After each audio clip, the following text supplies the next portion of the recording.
नमस्कार दोस्तों, स्वागत है आप सभी का उड़ान आईएएस एकेडमी के ऑनलाइन प्लेटफॉर्म पर। दोस्तों, आज की इस वीडियो में हम बात करेंगे सब इंस्पेक्टर भर्ती परीक्षा को लेकर के। कुछ कमेंट मैंने देखे थे कि सब इंस्पेक्टर भर्ती परीक्षा रद्द हो गई सर, ऐसा सुनने में आ रहा है। तो ऐसा बिल्कुल भी नहीं है, सब इंस्पेक्टर भर्ती परीक्षा रद्द नहीं हुई है। पहले चरण के लिए, मेजरमेंट वाले चरण के लिए जो टेंडर निकाला गया था वो किसी कारण से रद्द किया गया है, ताकि दूसरा फिर से एक टेंडर जारी किया जाए और किसी कंपनी को अपॉइंट करके मेजरमेंट वाली प्रक्रिया जो है वो पूरी की जाए। तो कहीं ना कहीं ये मेजरमेंट वाली प्रक्रिया को लेकर के एक पॉजिटिव मैसेज भी है कि मेजरमेंट वाली प्रक्रिया को लेकर के थोड़ा ध्यान दिया जा रहा है, इसीलिए ये किया गया है। तो इसको पॉजिटिव न्यूज़ लेकर के आप अपनी तैयारी में ध्यान दीजिए। और वैसे भी आरक्षक का एग्जाम संपन्न हो चुका है, आरक्षक के एग्जाम को लेकर के अब परेशान मत होइए। आपने जितना भी नंबर स्कोर किया है फिजिकल में या रिटर्न में, अब वो लॉक हो चुका है, ना उसको बढ़ाया जा सकता है ना उसको कम किया जा सकता है। तो आप परेशान मत होइए। अगर आप एसआई परीक्षा के लिए एलिजिबल हैं तो आप एसआई की तैयारी में लग जाइए, क्योंकि एसआई की परीक्षा का सिलेबस बड़ा है, चरण भी बड़े हैं, बहुत सारे हैं, थोड़ा ये लंबा समय लेगा और तैयारी भी थोड़ी सी बड़ी करनी पड़ेगी। आरक्षक का पेपर आपने देखा भी होगा, आरक्षक का पेपर बहुत ही आसान था।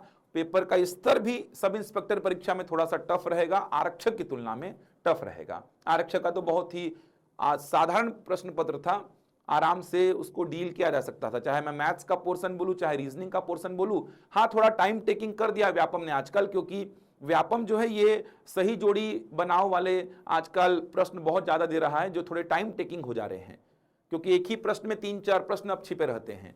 इसके अलावा कथन कारण के प्रश्न आजकल व्यापम दे रहा है, तो थोड़ा टाइम टेकिंग जरूर था ये आरक्षक का एग्जाम, लेकिन साधारण सा ही पेपर था।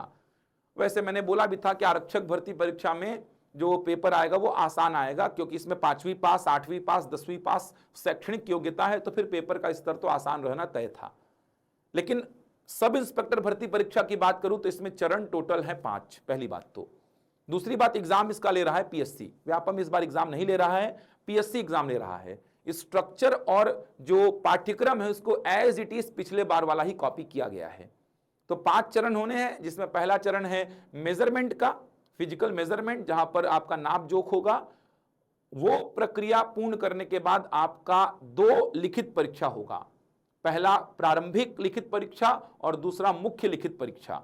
प्रारंभिक लिखित परीक्षा निकालने वाले अभ्यर्थियों को मुख्य लिखित परीक्षा देने का मौका मिलेगा।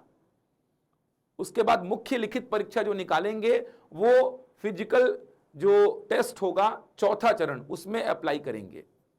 फिजिकल टेस्ट में मिनिमम 30% लाना अनिवार्य है। 300 नंबर का जो फिजिकल टेस्ट होगा उसमें 30% लाना मिनिमम अनिवार्य है। जो मिनिमम 30% वाले क्राइटेरिया को फुलफिल करेगा उसका इंटरव्यू भी होगा। मेरिट जो बनेगा वो मेंस, फिजिकल टेस्ट और इंटरव्यू, मतलब कि तीनों का मिला करके मेरिट बनने वाला है।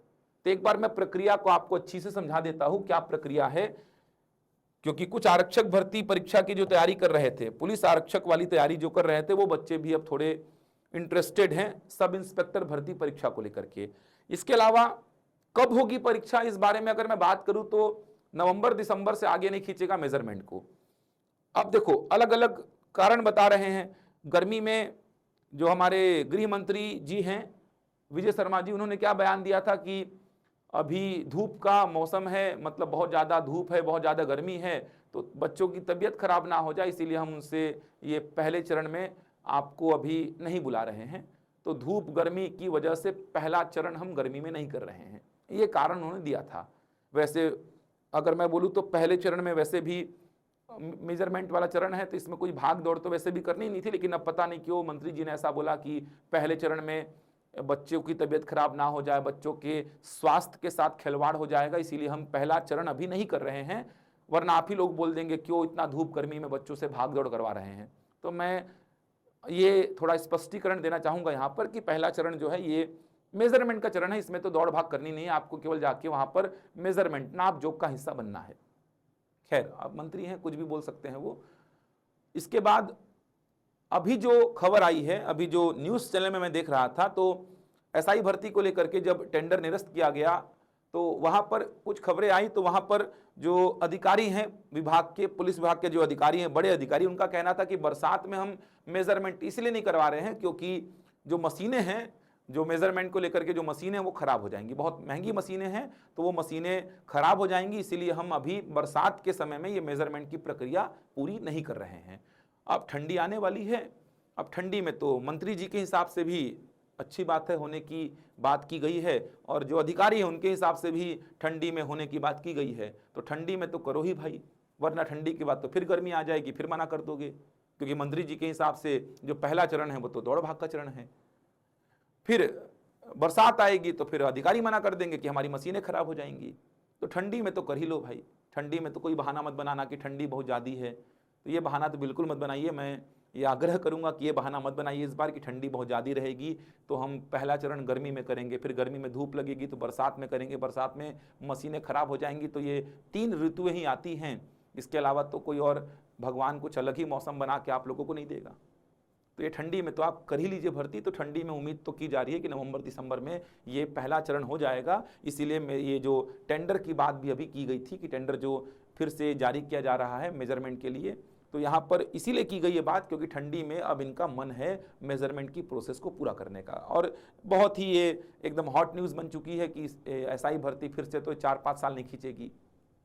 तो ये अब प्रोसेस होने ही को है। नवंबर दिसंबर में मान के चलिए कि आपको मेजरमेंट वाला प्रोसेस दिखाई देगा, तैयारी में लगे रहिए। तो मैं एक बार जो नए अभ्यर्थी जुड़े हैं उनके लिए कहना चाहूँगा कि पहला जो चरण है ये फिजिकल मेजरमेंट का है, जहाँ पे आपका नाप जोख होता है कि आपका हाइट कितना है, आपका चेस्ट फुलाने पर कितना है, नॉर्मल कितना है, आपका फ्लैट फुट तो नहीं हो रहा है, नीस आपका ऐसा चिपक तो नहीं जा रहा है। तो ये सब चीज़ें चेक की जाती है वहाँ पर। जो पिछले बार पहले चरण में शामिल हुए हैं अभ्यर्थी, उनसे आप कांटेक्ट करिए, वो आपको बहुत प्रत्यक्ष रूप से चीज़ों को देखे हैं, उनसे गुजरे हैं, तो वो आपको बहुत अच्छा सुझाव दे देंगे। कुछ चालाकियाँ भी दिखा सकते हैं वहाँ पर, तो वो चालाकियाँ क्या हैं वो सब सुझाव आपको दे देंगे। हाइट वाले में तो कोई चालाकी नहीं होता क्योंकि नीचे सेंसर लगे होते हैं, ऐसा आप पैर उठाएंगे तो सेंसर से आपका पैर ऐसा उठ जाता है। बाकी जो फ्लैट फुट है या फिर नॉक नीज है, जो है ना, ये सब चीज़ों में थोड़ा प्रैक्टिस से ठीक किया जा सकता है। चेस्ट को फुलाने पर कितना होगा, नॉर्मल कितना होगा, ये सब थोड़ा प्रैक्टिस से ठीक हो जाएगा। तो ये सब के लिए आप ऐसे अभ्यर्थियों से कांटेक्ट करिए जो ऑलरेडी एसआई भर्ती से गुजर चुके हैं, पहले चरण से गुजर चुके हैं, जो निकाल चुके हैं। ऐसे बच्चों से कांटेक्ट अगर करते हैं तो आपको बहुत अच्छी तरीके से समझ में आ जाएगा पहला चरण। बात करता हूं मैं दूसरे चरण की। तो बात अगर मैं दूसरे चरण की करूं तो ये लिखित परीक्षा होगी, प्री का एग्जाम है, ये प्री का एग्जाम होगा ये। अब होगा क्या, यहां पर आपको एक ही पेपर देना है, एक ही पेपर, एक पेपर देना जिसमें 100 प्रश्न आने वाले हैं, 100 प्रश्न आने वाले हैं। प्रत्येक प्रश्न 3 अंक का है, 3 अंक का प्रत्येक प्रश्न जो है ये 3 अंक का है, यानी 300 नंबर का पेपर है, 300 नंबर का पेपर है ये। अब इसमें नेगेटिव मार्किंग को लेकर के कुछ मेंशन नहीं किया गया है, लेकिन पिछले बार नेगेटिव मार्किंग नहीं था तो मैं मान के चलता हूं कि नेगेटिव मार्किंग नहीं रहेगा। सही उत्तर के लिए आपको 3 नंबर मिलेगा, गलत के लिए आपका कोई अंक काटा नहीं जाएगा, ये मान के चल रहा हूं मैं। समय 2 घंटे का रहेगा, 100 प्रश्न है तो समय तो 2 घंटे का रहेगा ही। अब इन 100 प्रश्नों में जैसा कि आप जानते हैं कि छत्तीसगढ़ जीएस से 25 प्रश्न आएंगे, इंडियन जीएस से 35। इंडियन जीएस में सब कुछ आएगा, हिस्ट्री है, मतलब इतिहास है, संविधान है, भूगोल है, अर्थव्यवस्था है, सामान्य विज्ञान है, पर्यावरण है, प्रौद्योगिकी है, कला संस्कृति साहित्य दर्शन है, करंट अफेयर, खेल कूद, ये सब मिला जुला के 35 प्रश्न हैं। 10 गणित के हैं, 10 रीजनिंग के हैं, 10 हिंदी के हैं, 5 कंप्यूटर के और 5 इंग्लिश के। ये 100 प्रश्न हैं, प्रत्येक प्रश्न 3 अंक का, मतलब 300 नंबर का ये पेपर है। तो 25 प्रश्न छत्तीसगढ़ जीएस के, 35 इंडियन जीएस के, 10 मैथ्स, 10 रीजनिंग, 10 हिंदी, 5 अंग्रेजी और 5 कंप्यूटर। तो ये 5-5 जो है ये अंग्रेजी और कंप्यूटर को लेकर के हैं, 5 प्रश्न अंग्रेजी के हैं और 5 प्रश्न कंप्यूटर के हैं। तो ये आपका प्रारंभिक परीक्षा का स्ट्रक्चर और जो विषय का वेटेज है वो बता रहा हूं मैं। तो इसमें आप देख सकते हैं ये छत्तीसगढ़ जीएस और इंडियन जीएस मिला करके 60 प्रश्न हो जाते हैं। ये 60 प्रश्न तो यहीं से हो जाते हैं। गणित और रीजनिंग मिला करके 20 ये हो गए, 80 तो ये हो गए। लैंग्वेज में हिंदी लैंग्वेज और अंग्रेजी लैंग्वेज के 15 हैं और लास्ट में 5 प्रश्न जो है कंप्यूटर के हैं। तो यहां से टोटल 100 प्रश्न बन रहे हैं। प्रारंभिक परीक्षा जो निकालेंगे बच्चे, प्रारंभिक परीक्षा जो निकालेंगे वो प्रारंभिक परीक्षा निकाले हुए बच्चे आएंगे मुख्य परीक्षा में। 20 गुना बच्चे, जहां तक मुझे याद आ रहा है, एग्जैक्ट डेटा तो मुझे याद नहीं आ रहा है, बहुत टाइम हो गया, विज्ञापन भी आया, फॉर्म भी भरे, बहुत टाइम हो गया लोगों को। तो 20 गुना बच्चे जहां तक मुझे याद है, जितनी पोस्ट है उसका 20 गुना बच्चे, 341 पद हैं 341 का 20 गुना आप कर लीजिए तो आपको मिलेगा, यहां पे देख लीजिए 6820। 341 पद है तो 20 गुना बच्चे प्री का एग्जाम निकालेंगे। अब बैठेंगे कितने, तो जो भी पहले चरण को पार करके आएंगे वो बैठेंगे। फॉर्म जितने लोगों ने भरा होगा वो सारे लोग पहले चरण में जाएंगे। पहले चरण को जितने भी लोग पार करेंगे, अब इसमें कोई लिमिट नहीं है, जितने लोगों ने फॉर्म भरा सब के सब पहले चरण को मान लो पार करते हैं तो सारे के सारे लोग दूसरे चरण में आ जाएंगे। लेकिन दूसरे चरण में जितना पद है उसका 20 गुना लोग एग्जाम दूसरे चरण का निकालेंगे। मतलब एग्जाम्पल के लिए 341 पद हैं तो 341 का 20 गुना यानी 6820 लोग प्री का एग्जाम निकाल के मेंस में आएंगे। तीसरा चरण मेंस में आएंगे, मुख्य परीक्षा में आएंगे। लिखित परीक्षा है लेकिन ये अब तीसरा चरण आ गया आपका मेंस, तीसरा चरण। अब इस तीसरे चरण में 3 पेपर देने हैं आपको, 3 पेपर। अगर आप sub inspector special branch, platoon commander और सूबेदार के लिए इन 4 पदों के लिए अप्लाई किए हैं तो आपको ये 3 पेपर देने होंगे, बस ये 3 ही पेपर। प्रत्येक पेपर जो होगा ये 200 नंबर का होगा, प्रत्येक पेपर 200 नंबर का होगा। 200 नंबर का ऑब्जेक्टिव पेपर ही होगा, मतलब एक प्रश्न के साथ में 4 ऑप्शंस रहेंगे, ऑब्जेक्टिव पैटर्न का ही रहेगा ये तीनों पेपर। पहला पेपर जो है लैंग्वेज का, जिसमें 125 नंबर का हिंदी और 75 नंबर का अंग्रेजी है। दूसरा जीएस का है, जीएस का पेपर है, जीएस का सामान्य अध्ययन, जिसमें इंडियन जीएस भी है, छत्तीसगढ़ जीएस भी है, कुछ और भी टॉपिक्स जोड़े गए हैं। और तीसरा मैथ्स और रीजनिंग का है, मैथ्स और रीजनिंग का, जिसमें रीजनिंग का वेटेज थोड़ा ज्यादा है। पहले पेपर के लिए समय रहेगा 2 घंटा, दूसरे पेपर के लिए जीएस वाले पेपर के लिए समय रहेगा 3 घंटा और तीसरे पेपर मैथ्स और रीजनिंग वाले पेपर के लिए समय रहेगा 2 घंटा। ये 3 पेपर आपको देने होंगे, ऑब्जेक्टिव पैटर्न में होंगे तीनों ही पेपर। ध्यान रखिएगा नेगेटिव मार्किंग यहां पर भी पिछले बार नहीं थी तो इस बार भी मान के चलिए नहीं रहेगी। तो ये 3 पेपर देंगे। अब इन 3 पेपर को देने के बाद जब रिजल्ट जारी होगा तो जहां तक मुझे याद आ रहा है, मुझे जहां तक याद है कि 5 गुना बच्चे जाएंगे फिजिकल टेस्ट में। मुझे जहां तक याद है, कंफर्म नहीं हूं मैं, एक बार चेक कर लीजिएगा। 5 गुना बच्चे, जितना पोस्ट है उसका 5 गुना बच्चे जो हैं ये चौथे चरण में, मतलब फिजिकल टेस्ट जो है, फिजिकल टेस्ट जो है वहां पर जाएंगे। फिजिकल टेस्ट में आप जानते हैं कि जो इवेंट्स होंगे, 5 इवेंट्स होंगे, 5 इवेंट्स, पांचों इवेंट्स जो होंगे 60-60 नंबर के होंगे, यानी कि 300 नंबर का physical measurement, sorry physical test वाला प्रोसेस होगा 300 नंबर का, जिसमें मिनिमम 30% लाना अनिवार्य है, मिनिमम 30% लाना अनिवार्य है। तो मेंस कितने बच्चे निकालेंगे तो एक बार चेक कर लीजिएगा। मुझे जहां तक याद है 5 गुना बच्चे मेंस निकालेंगे, 5 गुना बच्चे। मेंस कितने नंबर का हो गया, 600 नंबर का हो गया। तो इन 600 नंबर में जो बनेगा लिस्ट, उसमें जितनी पोस्ट है उसका 5 गुना बच्चे मेंस निकाल के कहां पे आएंगे, फिजिकल टेस्ट में आएंगे। फिजिकल टेस्ट जो निकालेगा, अब फिजिकल टेस्ट जो भी निकालेगा, मतलब जिसका भी मिनिमम 30% वाला क्राइटेरिया फुलफिल होगा, जो भी फिजिकल निकालेगा, कहने का मतलब कि अगर सारे के सारे बच्चे फिजिकल टेस्ट पास हो गए तो सारे के सारे बच्चे फिर 5वें चरण में जाएंगे जहां पर इंटरव्यू होगा 100 नंबर का। तो ऐसा नहीं है कि फिजिकल टेस्ट में मुझे इतने ही बच्चों को लेना है, ऐसा नहीं है। आप मेंस निकाले हुए बच्चे हैं और आपने फिजिकल टेस्ट निकाल लिया, आपका 100 नंबर आया, 300 का 30% यानी 90 नंबर हो गया, आपने 30% वाला क्राइटेरिया को फुलफिल कर लिया।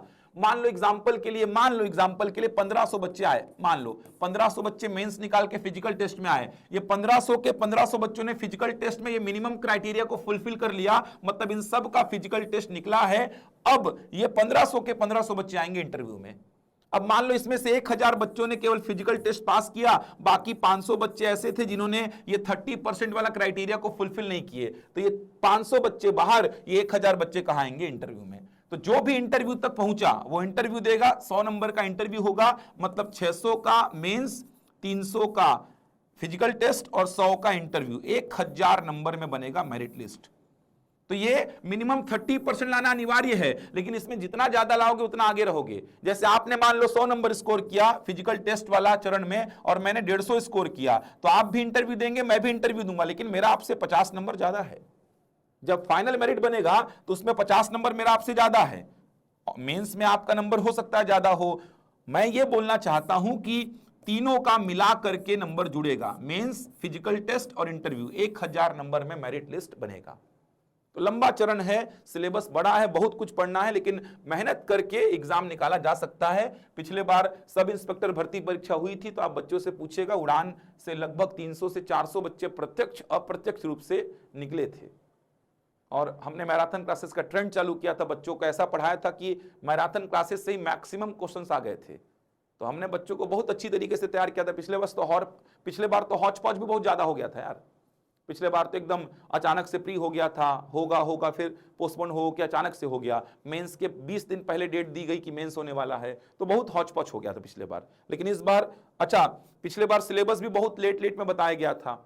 बस तीसरा पेपर लिख दिया था मेंस में मैथ्स और रीजनिंग का, तो रीजनिंग कितना आएगा नहीं पता, मैथ्स कितना आएगा नहीं पता। लेकिन जब सिलेबस जारी हुआ 20-25 दिन पहले तो बताया गया कि रीजनिंग का वेटेज तो बहुत बड़ा है, 70, 75, 80 प्रश्न तो रीजनिंग के ही आने हैं। तो ये हौच पौच था थोड़ा सा पिछले बार। इस बार कहानी पूरी क्लियर है, तैयारी में लगे रहिए, क्योंकि पहला चरण हुआ ना तो फिर लाइन लग जाएगा, दूसरा चरण तीसरा चरण फटाफट होगा। और दूसरे और तीसरे चरण में लिखित परीक्षा में आपको बहुत मेहनत करनी होगी, तो तैयारी में लगे रहिए। अगर आप उड़ान की टीम के साथ जुड़ करके तैयारी करना चाहते हैं तो सब इंस्पेक्टर भर्ती परीक्षा को लेकर के हमारे यहां पर एक नया बैच आ रहा है, जो कि प्री और मेंस की एकीकृत तैयारी को लेकर के है। आपने देखा प्री और मेंस में लगभग सारी चीजें सेम ही पढ़नी है। मेंस में कुछ टॉपिक्स रीजनिंग के एक्स्ट्रा मिल जाएंगे आपको, मैथ्स के एक्स्ट्रा मिल जाएंगे आपको, जीएस में एक सेक्शन एक्स्ट्रा मिल जाएगा, हिंदी में कुछ टॉपिक्स एक्स्ट्रा मिल जाएंगे, बाकी सब सेम ही रहेगा। तो अभी हम प्री और मेंस में जो कॉमन चीजें हैं वो कवर कराएंगे, प्री के संपूर्ण सिलेबस को कवर करा देंगे। तो प्री के संपूर्ण सिलेबस को हम कवर करा देंगे। तो सब इंस्पेक्टर भर्ती परीक्षा को लेकर के ये बैच हम 22 सितंबर 2025 से आरंभ कर रहे हैं। 22 सितंबर 2025 से समय शाम 5:30 बजे से 8:30 बजे तक क्लासेस जो हैं ये ऑफलाइन और ऑनलाइन दोनों ही मोड पर चलेंगी। क्लासेस ध्यान रखिएगा, ऑफलाइन और ऑनलाइन दोनों ही मोड पर चलेंगी। आप किसी भी मोड से क्लास अटेंड कर सकते हैं। ऑफलाइन अगर आपको इस बैच से जुड़ना है तो आपको हमारे सिटी प्लाजा ब्रांच रायपुर में विजिट करना होगा। ऑनलाइन तो आप कहीं से भी घर बैठे हमसे जुड़ सकते हैं। तो ये बैच 22 सितंबर से हम आरंभ कर रहे हैं। समय शाम 5:30 बजे से 8:30 बजे तक का होगा। 3 मुख्य विषयों के साथ कक्षा आरंभ होंगी। छत्तीसगढ़ जिसका वेटेज बड़ा है, संविधान और गणित का या रीजनिंग का, दोनों में से कोई एक सेक्शन में स्टार्ट करूंगा। पंजीयन आरंभ हो चुका है, न्यूनतम शुल्क है, रजिस्ट्रेशन के लिए संपर्क कर सकते हैं। प्रत्येक क्लास का रिकॉर्डेड वीडियो और पीडीएफ आपको दिया जाएगा। संपूर्ण पाठ्यक्रम का कवरेज होगा, बेसिक लेवल से आपकी तैयारी कराई जाएगी। तो ये शानदार बैच है, जुड़ सकते हैं उड़ान की टीम से और सब इंस्पेक्टर की तैयारी कर सकते हैं। समय समय पर हम जो चयनित अभ्यर्थी हैं, सब इंस्पेक्टर जो हैं, उनको हम बुलाते हैं, वो गाइड भी करते हैं आप लोगों को। फिजिकल टेस्ट के चरण के लिए, मेजरमेंट के चरण के लिए, लिखित परीक्षा के लिए भी गाइड करते हैं। तो हम समय समय पर महीना 2 महीना में एक बार उनको बुलाते हैं, वो आकर के आपको गाइड भी करते हैं। उनकी ट्रेनिंग अब देखा जाए तो कुछ ही समय की बची, उनको फील्ड वाला ट्रेनिंग करना पड़ेगा फिर, तो उनसे हम मिलवाते रहेंगे, आप लोगों को गाइडेंस भी देते रहेंगे वो आपको। बहुत सारे अभ्यर्थी हमारे पहचान के हैं जो हमसे पढ़े हैं, जो हमसे बहुत अटैच्ड हैं, वो वहाँ पर ट्रेनिंग अभी कर रहे हैं। तो 5-6 महीने की उनकी ट्रेनिंग बची हुई है वहाँ पर अकादमी में। उसके बाद वो फील्ड वाले में जब आएंगे ट्रेनिंग में, वहाँ पर हम आपसे उनको मिलवाते रहेंगे, समय समय पर गाइडेंस आपको दिलवाते रहेंगे। फिजिकल मेजरमेंट को लेके, फिजिकल टेस्ट को लेकर के ये गाइडेंस आपको मिलता रहेगा। तो आप इस बैच से जुड़िए। 22 सितंबर को ये बैच हम लॉन्च कर रहे हैं, समय शाम का है। और सिटी प्लाजा ब्रांच जो कि रायपुर में हमारी ब्रांच है, अनुपम गार्डन के पास में, इस ब्रांच से ऑफलाइन क्लासेस संचालित होंगी। ऑनलाइन अगर आपको इस बैच से जुड़ना है तो आपको हमारे एप्लीकेशन को डाउनलोड करना होगा, वहां पर जाकर के आप इस क्लास से जुड़ सकते हैं। तो 341 पदों के लिए परीक्षा होगी, तैयारी में लगे रहिए। बड़ा सिलेबस है, मेहनत करते रहिए, मेहनत करते रहेंगे तो चीजें आपके फेवर में रहेंगी। चलिए, मैं मिलूंगा आपसे अगले वीडियो में कुछ नई जानकारी के साथ। तब तक के लिए धन्यवाद।